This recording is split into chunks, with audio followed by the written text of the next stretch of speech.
This cave painting is 36,000 years old. It's the earliest proof of humanity's urge to yap and tell stories. Since then, stories have been an essential part of our lives, and for some reason they've always been more persuasive than facts. Maybe it's the emotional factor.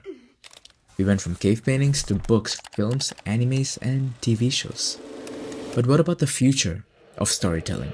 I believe it lies in video games, and I have my reasons.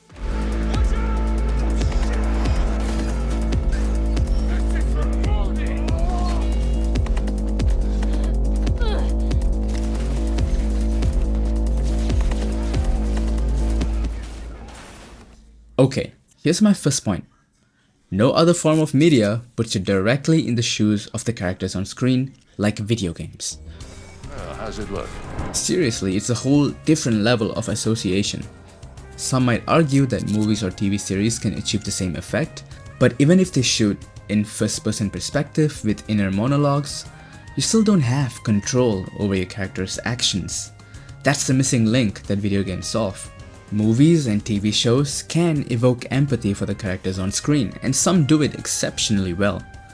Like, you gotta be kidding me if you think I wasn't broken by the end of Interstellar or Your Lie in April. Oh, no, not Your Lie in April. However, with video games, you not only empathize with the character, you actually feel responsible for them.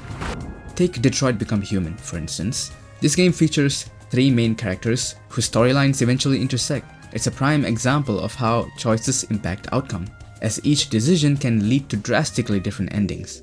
Let's go. Alright, we got the location. Oh my gosh. Choose option A, and your character might die. Choose B, and they might survive, even find happiness. Think about how often you've sat down and watched a movie where the character does something so goddamn stupid that it has you screaming at the screen. Like when people go and investigate the weird, scary noise, like, bro, what are you doing? How many times have you thought, if I were him, I would have done this instead? With video games, you get to make those decisions. The consequences of your actions will hit that much harder because it's not just a character on a screen making poor choices, it's you. Everything. And everyone. You will be the reason a character survives until the end or dies in the first 3 scenes.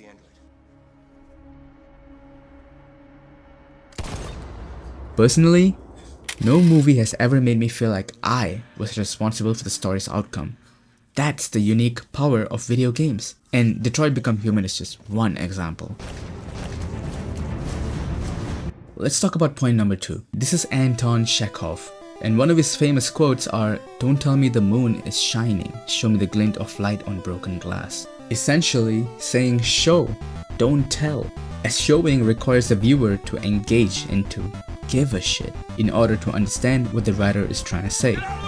If all you do is tell and not show, the viewer is bound to feel like they're in a boring lecture. Well, my point is, although this is crucial to both the experience of literature and film, video games have been able to do it perfectly, developing exciting and memorable experiences. God of War 2018 is an excellent example of how a story within a game can get its point across with the emotional register of characters.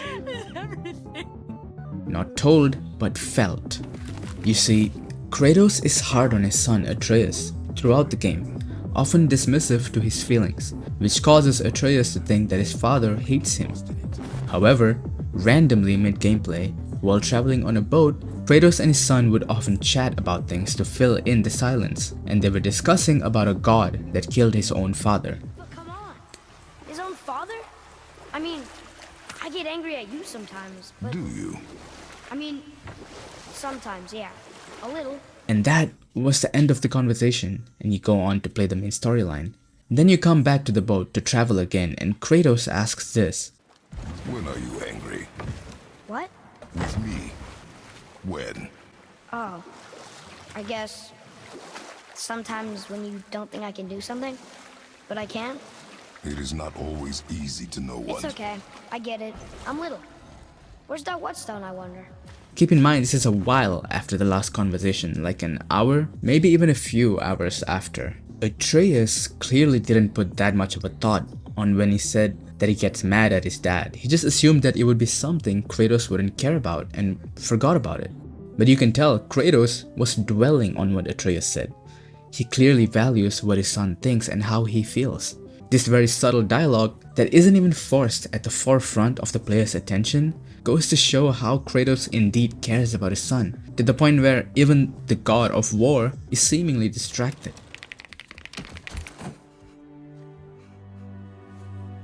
I love this scene. You can see the look on Kratos' face as he is relieved that his son is hugging him, and then watch it subtly turn into worry that his son is hugging him for longer than usual, and it speaks volumes about his love for his son. Atreus. What has happened? Like, so much is being said here without having said any words. Like, my god, I love this game. Anyway, all these subtle storytelling devices become possible partly because video games are a long-form art. They range from 20 to 50 hours as compared to a film's 2 to 3 hours. Which leads me to my third point. Let's clean house! A full-fledged story-based game can take anywhere from 20 to 50 hours to finish. With this amount of time, an environment can be created with ample space to build characters, relationships, and plot developments without having to be rushed. After 4 to 5 hours, it becomes impossible to keep the audience attentive to a film. But because video games are interactive, they manage to carry on this interest for much longer. This allows the story to run with more detail so that each little interaction can start contributing to a much more complex, larger narrative experience. This would explain why the ending of a long-running show or anime kicks in much harder when compared to a movie. The sense of emptiness I feel after having spent weeks watching a story unfold in the shoes of the protagonist while being the one controlling their actions is unparalleled. This snow is really starting to bore me. Is this game gonna be this slow forever? Look, I know the character doesn't exist, neither does the environment. I know I'm yapping about feeling sad over some pixels and a person in a world being simulated in a device, but isn't that what makes us human? The fact that we feel for others? Sometimes not only because of familiarity, but despite our differences. The longer the time we spend on a story, the more invested we are on its outcome. And the longer we spend playing as them, the more we start seeing the world through their eyes, hence aligning our emotional responses with theirs. Ever seen a movie when you were a child and for the rest of the day you start acting like you're Batman or some shit? That's what I'm talking about.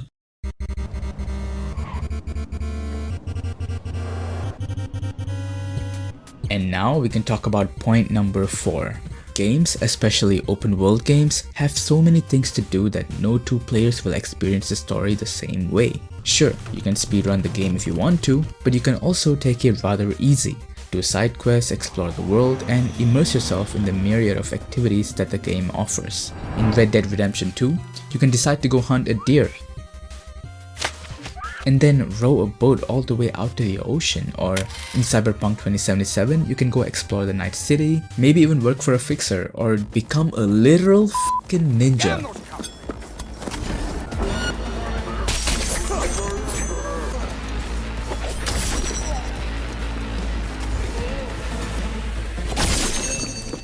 This, mixed with the fact that games create an immersive connection between you and the in-game character, makes you feel like Jake Sully in Avatar.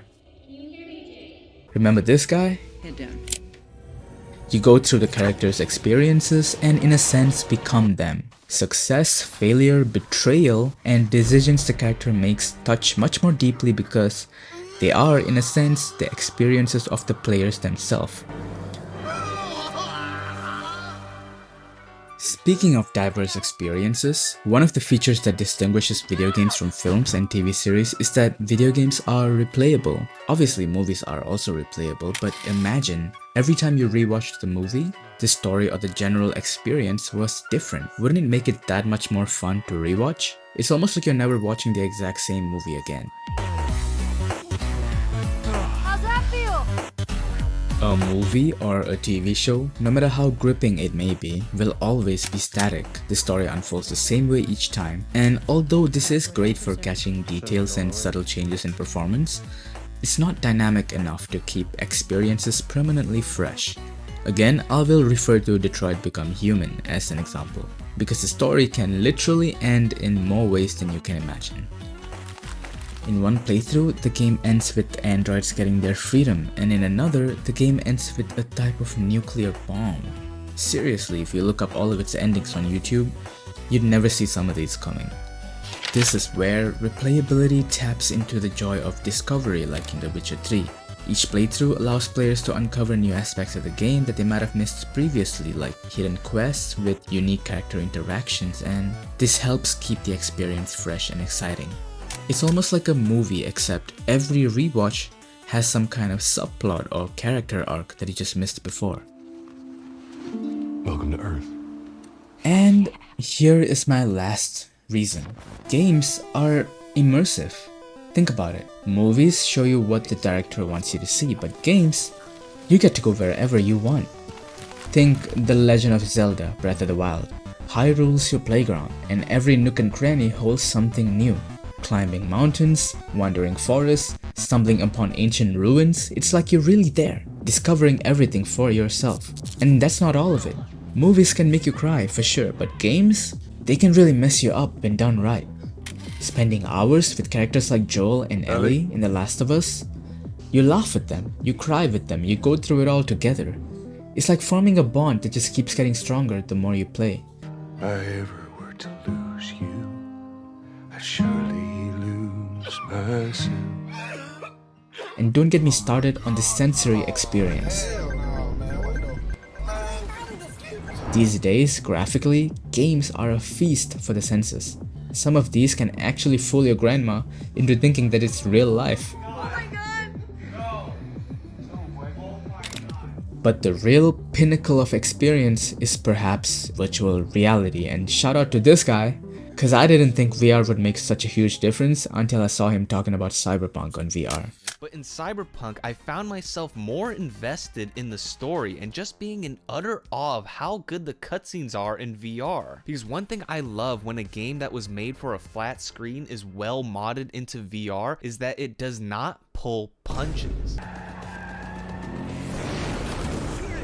Oh my god.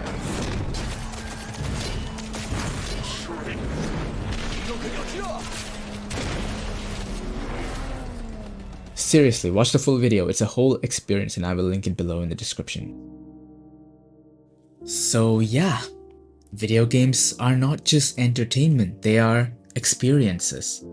They draw you in, make you part of the story, and leave you craving more.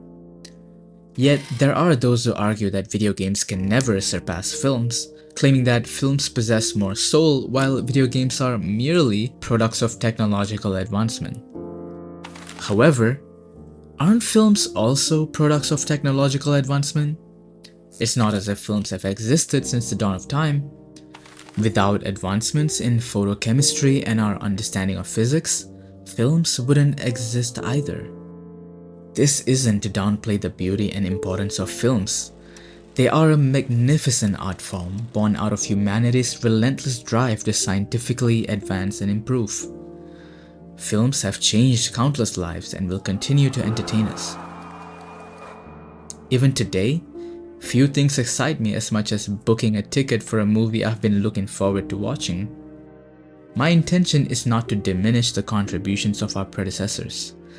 It's actually the opposite. I want us to respect and admire those who paved the way for visual and auditory storytelling. What I'm trying to tell is, while it is vital to remember our history, it is equally crucial to recognize the future of storytelling, which might just be video games. Think about it. Video games are no longer a niche interest. More and more people are embracing gaming, and it has become mainstream, celebrated as a joy of life. It has become something that brings people together and also something that brings important topics worth discussing to light.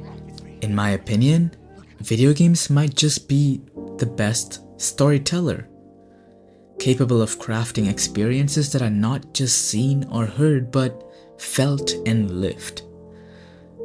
Thank you for watching.